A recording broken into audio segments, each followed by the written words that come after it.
তো চলে এসেছি আরও একটা নতুন ভিডিও নিয়ে। তো আজকে এই মেশিনটা নিয়ে ভিডিও করব।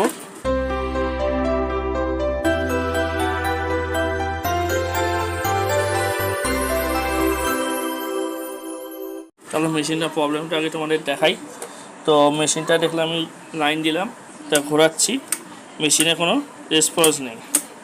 ঠিক আছে, তোমার এই লাইনটা একবার চেক করে দিই।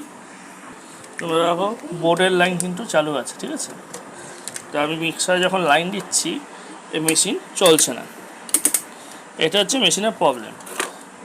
তো এরকম সমস্যা হলে যদি তোমাদের এরকম লোকাল টপ লাগানো থাকে, প্রথমেই টপটা খুলে দেখবে কানেকশানটা ঠিক আছে কি না।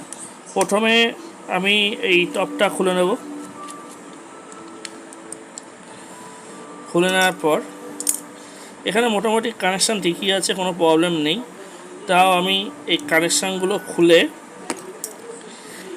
কানেকশানগুলো খুলে আমার যে সিরিজ টেস্ট ল্যাম্পের তারটা আছে না, আমি ওই তারের সাথে আমার সিরিজ টেস্ট ল্যাম্পের যে তার, তোমরা দেখো আমরা সবসময় আমি এই তারের লাইন চেক করি, সব কিছু করি।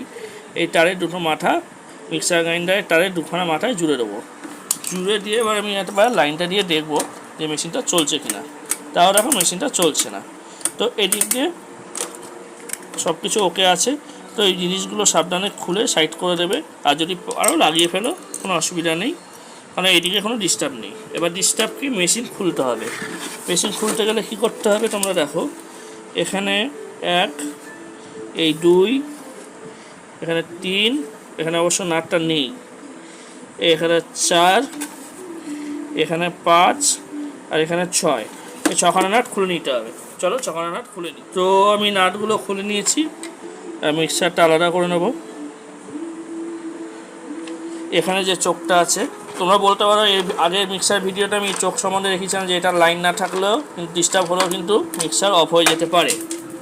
তো আমাকে সেক্ষেত্রে কী করতে হবে, আমাকে এটাকে চেক করে নিতে হবে যে এটা ঠিক আছে কি না। তো এটা চেক করার উপায় কি, এখান থেকে কানেকশানগুলো খুলে দিয়ে এটাকে এরকমভাবে তোমরা শর্ট করে দাও। শর্ট করে দিয়ে এখানে মিক্সারটাকে একে দিয়ে রাখলাম আমি, দিয়ে এবার আমি লাইন দেবো। তোমরা দেখো মিক্সার কিন্তু চালু হয়ে গেছে, কিন্তু এরপরও ডিস্টার্বটা দেখো একটুখানি। একটা ডিস্টার্ব তোমাদের দেখাই। এখানে তোমাদের এটা আমি সিরিজে করছি, তারপর তোমরা মিক্সারের দেখো ভেতরটা এটা প্লাস মারছে। মিক্সারের ভেতরটা কিন্তু প্লাস মারছে। এই প্লাসটা কেন মারছে সেটাও তোমাদেরকে দেখাবো। চলো আমার যেটা দেখালাম, যে দেখো এখানে অল্প দিলে হালকা প্লাস বেরোচ্ছে। এবার আমি যখন ডাইরেক্টের লাইনটা দেবো, দেখো তোমরা প্লাসটা কিন্তু খুব জোরে হচ্ছে, আর পেছন দিকে এখানে একটা ফুলকি বেরোচ্ছে। তো কেন এটা বেরোচ্ছে সেটা নিয়েই ভিডিওটা করব। তো এর জন্য কী করতে হবে, আমি প্রথমে যেটা চেক করবে তোমরা কার্বন ঠিক আছে কি না। এভাবেই এটাকে এখান দিয়ে হাতিয়ে দিয়ে এভাবে সরিয়ে দিয়ে তোমরা দেখো, দেখাচ্ছি দেখো এই জায়গাটাকে এখানে পিনটা এরকম ভাঁজ করা থাকে। ঠিক আছে, এই ভাঁজ করে দিয়ে এই পিনটাকে এরকম টানতে হবে। এই পিনটা টানলে তারপর কার্বনটা বেরিয়ে আসবে। তোমরা দেখো কার্বনটা কিন্তু ভেতরে কানেকশান আউট হয়ে গেছে এবং কার্বন নেই বললেই চলে।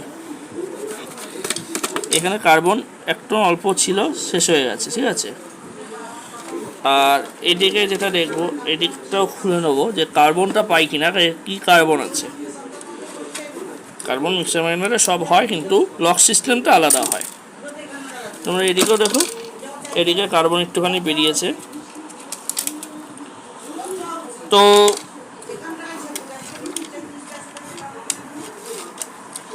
এখানে কার্বনটার অবস্থা দেখো, এখান থেকে কানেকশানটা আউট হয়ে গেছে, চেপে থাকে বলে তাই। আর কার্বনটাও কানেকশানটা আউট হয়েই গেছে আর চেপে থাকে বলে তাই।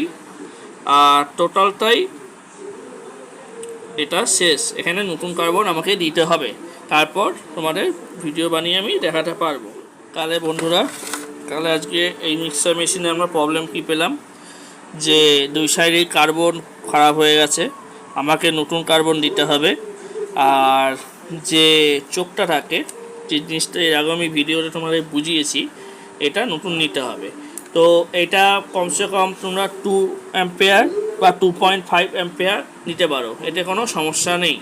এই মিক্সার গ্রাইন্ডারে এরকমই অ্যাম্পিয়ার লাগে, ঠিক আছে। এটা তোমরা 2.5 বা 2 অ্যাম্পিয়ার দিতে পারো। তো আজকের ভিডিওটা এই পর্যন্ত। ভিডিওটা ভালো লাগলে লাইক করে দেবে।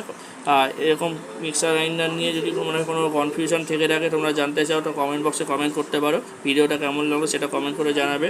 চ্যানেলটাকে সাবস্ক্রাইব করে দিও। তো ওকে, টাটা, গুড বাই।